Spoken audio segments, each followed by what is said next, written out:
Feel like I'm playing Fallout New Vegas because every time I turn on this album, I feel like I should be in a dingy casino hiding from the Legionnaires because I sided with the NCR.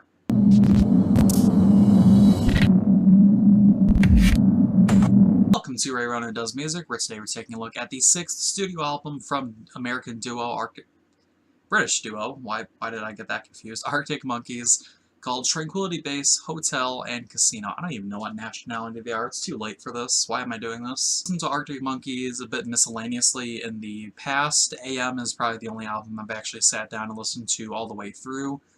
Some of my favorite, or some more favorite songs, I should say, kind of fall in line with Arabella. Are You Mine it's okay, but it's not necessarily my favorite to boot. But I will admit that their earlier work does very much outmatch their more previous work, but I do seem to latch on to the releases on this side of 2013.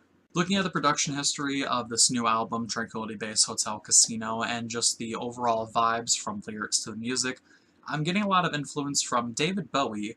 Out of all the people I really expected for Arctic Monkeys to pull influence from, they've cited Black Sabbath, Outkast, and many more bands in the past as artists who have influenced their music, but I'm getting a lot of David Bowie vibes, specifically Spiders from Mars and songs around that time period, which isn't bad at all. Having an influence and an identifiable influence as well is never really a poor quality to have with an album, but when I first caught on to that and started hearing in the music, I really did start having this fear that it was going to end up being one of those cases where every single song on here just sounds like a poor attempt at David Bowie.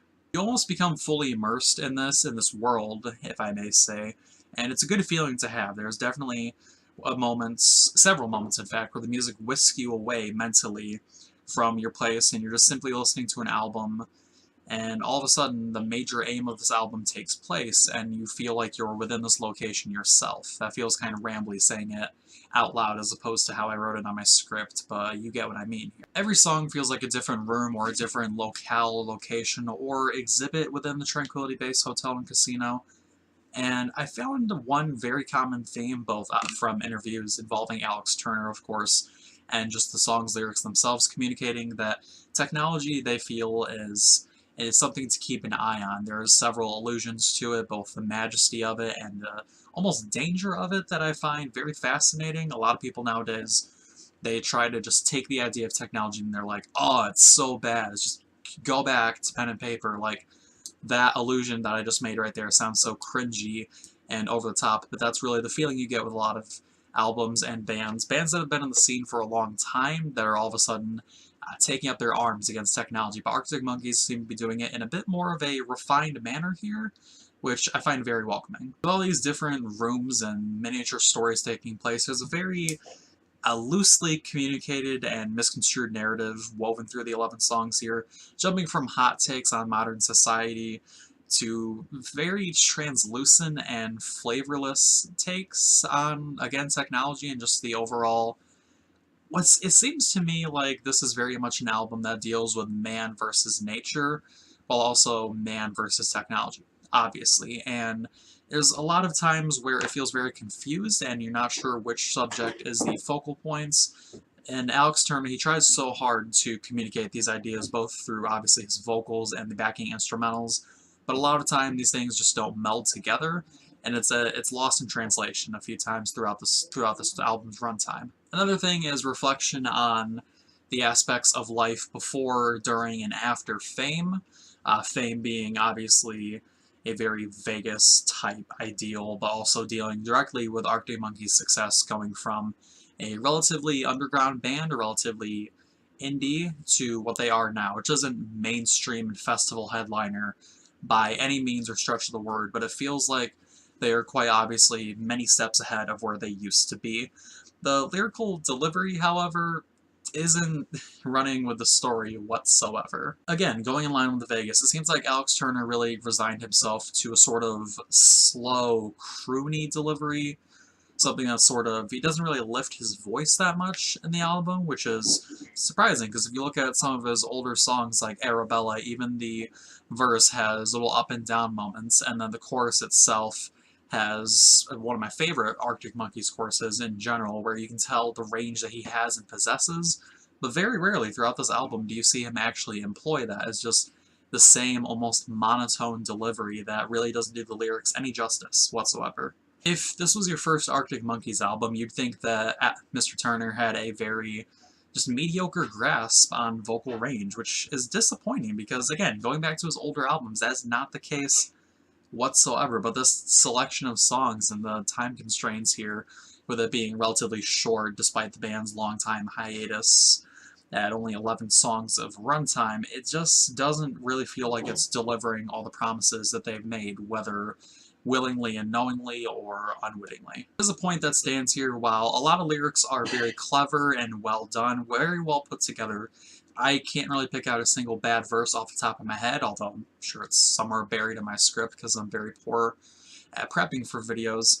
Just this, again, vocal delivery from Alex Turner is not doing him any favors, but let's pick out some notable moments of difference here, moments that did stand out to me. And the introduction track, Star Treatment, it does feel very much like a welcome to this compact little world and location again. It's very warm and inviting, much like you'd expect from a casino's, I suppose, lobby would be where you could place this. As far as the location goes, I can't really think of it. It feels like a modern Frank Sinatra styling type of song merged with spoken word tendencies.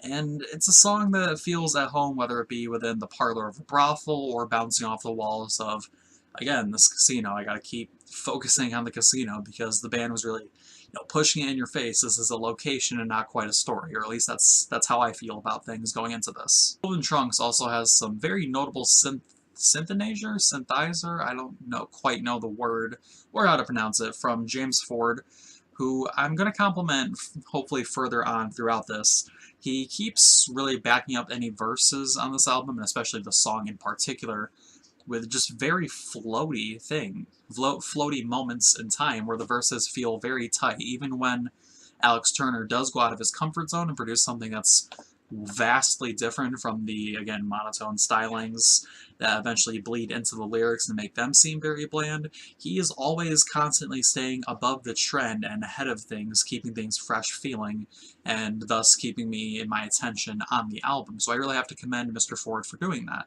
To think about it, I've figured out a sort of comparison I can make with Alex Turner. Tranquility Base Hotel and Casino really has an issue with, and this is going to stir up an absolute mess. I know it will. That will be elaborated later on within the review of this album I'm about to mention here.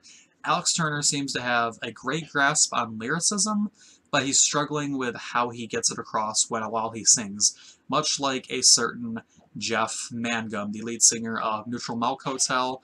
And I had this issue quite a lot with their review of In the Aeroplane Over the Sea. I'm really just kind of prepping a bunch of videos right now all together, so I have no idea when that review is going to go up. But if for some reason that review goes up before this one, you can find a link in the description or hopefully in the related videos. I'm not too good with that. But there is that issue here where Jeff Mangum, he is a lyrical genius, but I could just not get behind any of the songs here. And Alex Turner just really, he's dragging down this album with how he's doing things, and it's really surprising because I keep going back to AM, and I really hate focusing on a former album, but there's really nothing to focus on within this album beyond Golden Trunks and what I just noticed, and a couple other songs I'm going to mention in a moment. Nothing is really done to differentiate and make this album one worth revisiting in 4 years, or hell, even 1 year. It starts to feel like the complicated verses and choruses are just crushes to lean on when your voice turns out to be something with little variance. I don't get this, though, because songs like 4 Out of 5 feature a sweeping energy from him, but then songs like the outro Ultra Cheese just... It feels like he got bored in the studio and did his best to compromise with the unimpressing aesthetic, and it didn't go well. Barring the lyrics aside, the instrumentalization here, is that even a word? Instrumentals, let's just keep it at that, is very interesting from song to song. Everything kept sounding not so much fresh or interesting, but there's always something that did keep me clinging to a track for the entire runtime, as opposed to certain albums I reviewed. I've admittedly just kind of bounced around, and I just had no real interest in it. But twangy guitar tracks colliding with quickly stacked drums that are perfectly aligned with each other really help set the mood further within Again, this location, I'm so tired trying to do this review, and just thinking about this album is actually making me tired, if you can believe that. I'm not over-exaggerating here. I'm not overreacting. That's a legitimate thing that's happening here. This album is a very tiring thing. Great instrumental tracks right up here. Alex Turner's voice, I don't know where it went. It's missing. I hate to... This review kind of feels half-hearted, I will admit, and part of me doesn't want to put it out, but I did make a promise to myself to do so many albums coming out within the year, and this is one of them. So there you have it. And I guess I should... Wow, I am not here. Hopefully in a couple reviews I'm all good. I'm going to need a drink. But let's cap off this review with the actual rating. Tranquility Bay's Hotel and Casino by Arctic Monkeys is getting a 6.6 out of 10 from me. Just slightly above average. There's not enough saving graces to make me want to score this any higher. But this is the end of the video, so let me know what you think. Do you agree with what I said? Do you disagree? Are you going to protect your Tumblr sweetheart with your heart and soul and tell me why I'm wrong? Let me know down in the comments section. And don't forget to like, dislike, subscribe, unsubscribe, share it, retweet it, Instagram it, tout it. Don't forget to unsubscribe, and I'll see you guys in the next video.